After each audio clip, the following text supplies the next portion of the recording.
Մյուս խայտառակությունը ձեզ ասում, որ պատկերացնեք, բակերի համար գումար են դուրս գրել 3.5 միլիարդ դրամ։ Փող են դուրս գրել, հասցեն գրել են Օհանովի 30, Օհանովի 32, 34 իմ հայրական տան դիմաց։ 3.5 միլիարդ դրամ բակերը նորոգելու համար։ Այո։ Նորոգել են։ Էդ եմ ասում, վիդեոն արել եմ, գցել եմ իմ TikTok-ում, կարող եք դուք էլ տեսնել։ Ոչ մի բան արած չի, ասում ժողովուրդ, մի հատ ուրիշ բան ասեմ։ Այդ բակում ես տեղադած չենք մոտ 24 ժամյա ռեժիմով տեսա ձայնագրում ունեմ։ 1 տարվա։ Եկեք ցույց տամ, որ մի հատ նույնիսկ չեք եկել, այն ժողովրդական լեզվով ասած քախան չեք արել, մի հատ մոլախոտ չեք փոկել։ Դուք այդ այգու վրա, այդ բակի վրա չեն արել։ Հարց եմ տալիս, այդ նիստի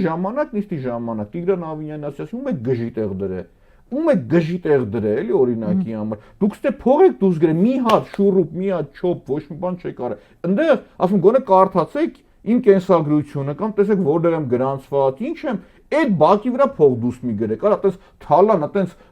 կոռուպցիա չեք կարող պատկերացնել։